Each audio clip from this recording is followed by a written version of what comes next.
Hey everybody, it's Felice here. I just wanted to stop by and leave some encouragement during this time, which can be very stressful for people who already have other wellness challenges, including diabetes. So I just felt necessary to kind of talk to y'all about a few things that I think may be beneficial.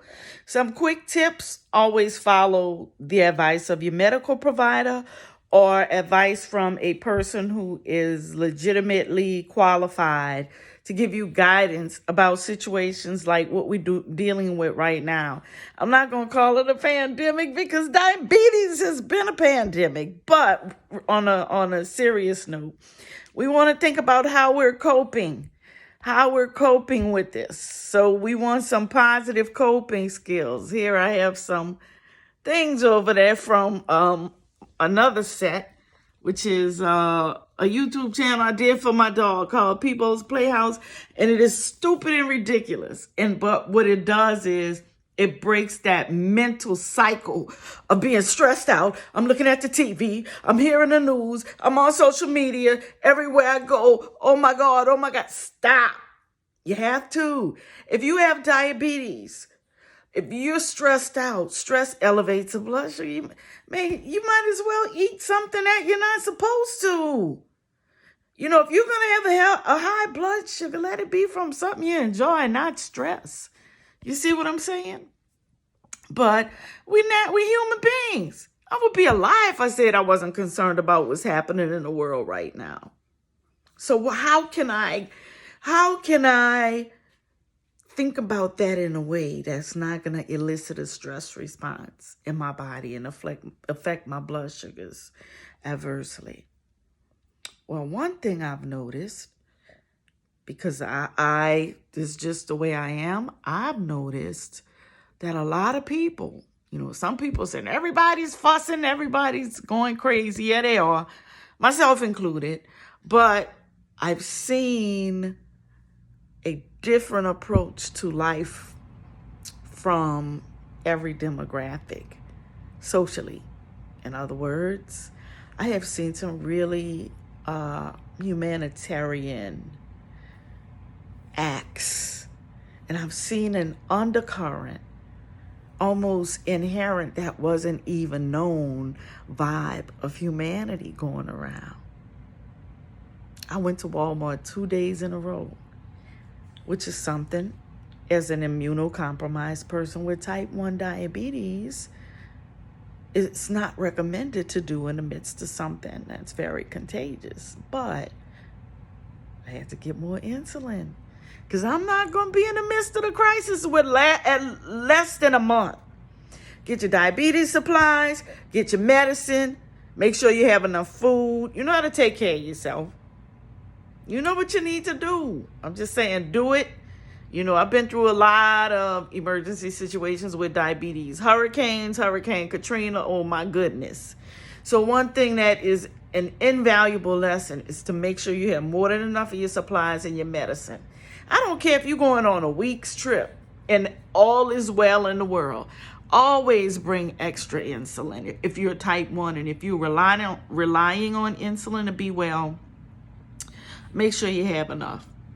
Try to avoid situations where people are going to upset you, which can be challenging based on your living situation. People are really, the anxiety level for a lot of people is out the box right now. And I would not be human if I did not have any feelings towards what's going on. But for people like us, we have to, even if there was not a crisis going on, we have to remember to try to be calm, find something that we enjoy doing. This makes me feel better. I get to talk to y'all. I get to remind y'all that, hey, you're not alone. You got diabetes. You're dealing with this crap. It's very difficult to understand unless you're living with it.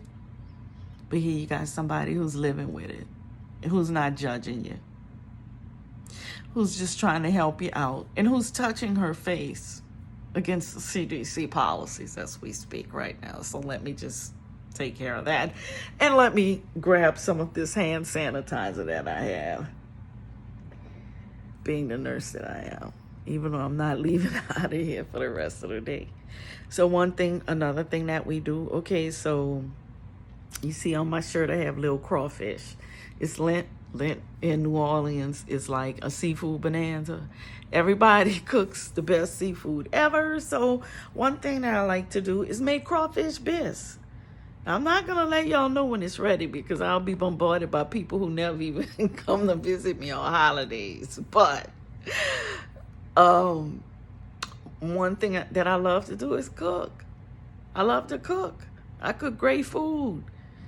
Everybody eats my food and everybody can eat my food, and I can eat my food as long as I eat it in moderation. Because I use authentic restaurant recipes that we grew up with, you know. But you can still have it. It's just about understanding your body, how you respond to insulin and you know, and your medicines and moderation. So another thing we need to do while we eat, think about something that's therapeutic for you. My little stupid dogs, Peebo's Playhouse on YouTube. Watch it. It is stupid and ridiculous, but it stops that cycle of worry for a minute. It distracts the brain from being focused on heightened nervousness because of bombardment of information and misinformation. So you have to find something that's going to stop that, you know. I have needlepoint. I do all kind of stuff because I know my personality. You know, some people say I'm a type A. I don't know, whatever. But I know that I have a very active mind and I like doing things. And it's just not me to sit still and not do anything. It's not me, and that's something that maybe I need to take a look at. Why is it that I feel like I have to do things all the time? But anyway, I digress. So we want to try to stay calm. Walk, exercise. I was just outside walking in the backyard, back and forth, from one end of the backyard to the other. It's beautiful outside. It was therapeutic. The birds were singing. The bees were flying. One tried to sting me. I thought I was but I love it. I can laugh. I can laugh. I can smile. I can be optimistic because I know that in the midst of all of this, every day we're here for a reason. And like they say, you can't lean on your own understanding, but while we're here, we got to make the best of it, you know? Avoid people that are going to aggravate you if you're in a situation where you have to be sequestered at home. Give those children some boundaries. Oops, I'm sorry. I said I wasn't going to get involved in your home life. So if you got children running wild on you and stuff and they're not because they can't go to school well, you know how to deal with that. That's your house. The thing is, you just got to figure out what it is you need to do to keep yourself sane and to keep your blood sugars from going up. Last thing you want to be doing is going in the hospital right now. Okay? So the other thing is try and find something that's going to lighten your spirits. Watch a stupid movie. Watch a comedy show. You have funny families in your family, invite them over. You know, my brothers are crazy. My youngest brother is a nut. Everybody like when he come around because they know people gonna feel good because he's funny. You know, and if you got a pet like people, he walking around here right now, thinking I'm cooking, and I'm chilling. I'm over at his playhouse right now. The set of his playhouse is down for a minute because you know in between shoots. But you gotta find things that's gonna make you happy. And you got to find things that's going to make you feel like I can make it through the day. And when you get to the point where you're so overwhelmed, and I'm only telling you this because this is what I go through regularly. Everything can be fine. And I'm going to try to find something to worry about. Everything could be fine, and I'm going to worry about whether or not the sun is going to rise tomorrow. I just worried because I touched my chin. I'm in here by myself. You know, and it gets to the point where it's subconscious. You're worrying about, oh, Lord, my blood sugar's running high. Shit, what's going on? But you have an underlying stress because your whole schedule got disrupted. You lacking money. Some of y'all, I get it. You don't have money to get your medicine. Thank God I was able to get my medicine with health insurance today, my insulin. You got to worry about all that shoot your blood sugars up. Then you might not be eating the right foods at the right time. And I'm going to do a whole thing on food for y'all. I'm going to do it soon because I know a lot of people really, really need and want that. And it's very important. It's just so much that's been going on. Even like with this shooting this, I'm like doing a rough, raw version because I want to make sure that I'm keeping y'all attention and that y'all know that I haven't, abandoned you because it's important. Because I want to know that at least I fought all these years to live and thrive with this disease. And I just can't go out like no punk. I just can't go out because my insulin was so expensive. I said, I make a way. A way was made and I was able to get it. But God, man, look, I didn't fight this long.